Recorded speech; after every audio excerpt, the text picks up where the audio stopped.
ng Panginoon. Jet.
Salamat po sa ating pong Panginoon.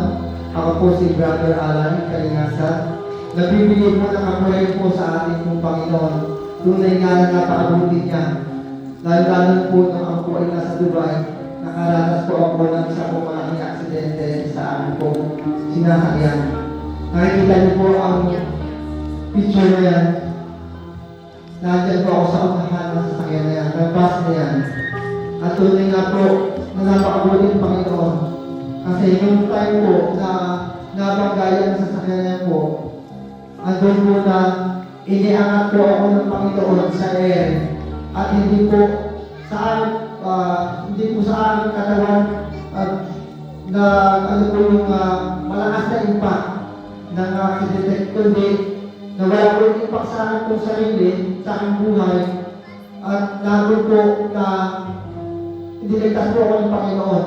Nang sayo po na ako lumabas po sa bukas ng bintana na yan, andun po na ang Panginoon po, ako siya po nag-inspire sa akin, no? Siya po yung nagligtas sa akin. Kaya po napakabuti po ng Panginoon kasi kung nga po naman tayo po ay nagbibigay po ng buhay sa ating pong Panginoon, hindi niya po tayo mababayaan. Because tayo po ay kanya pong ililigtas sa ano pong kahapamangan. Kahit po ano pong pinagdadaanan natin, naroon na hindi po tayo iwanan ng ating pong Panginoon, mga kapatid. Kaya po sa Diyos ko ang pagmuli at ang ating pong kasama.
Nais ko pong ibahagi at paano naging mabuti ang Panginoon sa buhay ko at sa buhay ng aking pamilya.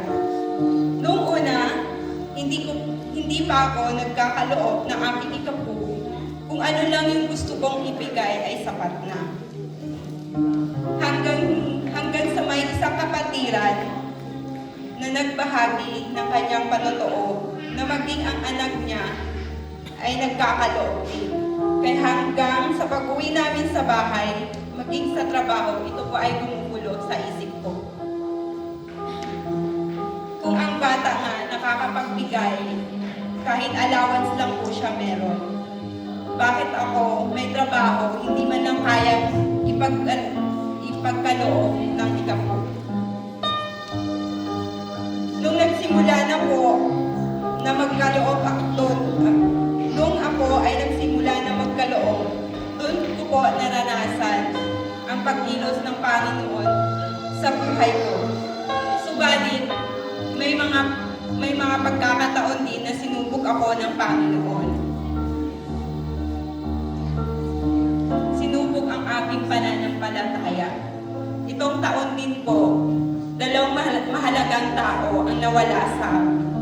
Una, yung tito ko. Hindi pa nga po kami naka-recover sa pagkawala niya.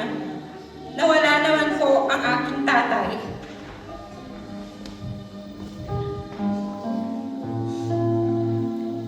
Ang masakit pa doon, hindi po ako nakauwi. Ganun pa man, hindi pa rin ako pinabayaan ng Panginoon. Kahit sa mga bayarin, sa hospital bills, mula sa burol at bibig, kumilos po ang Panginoon.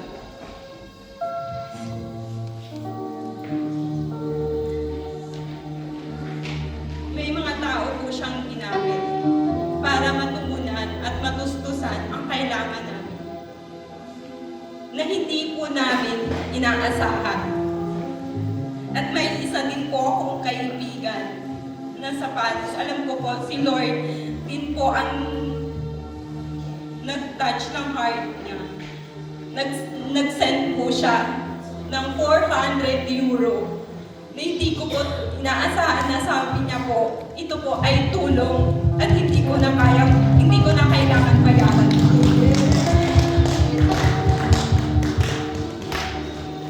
Tunay nga po, totoo at napakabuti ang Panginoon.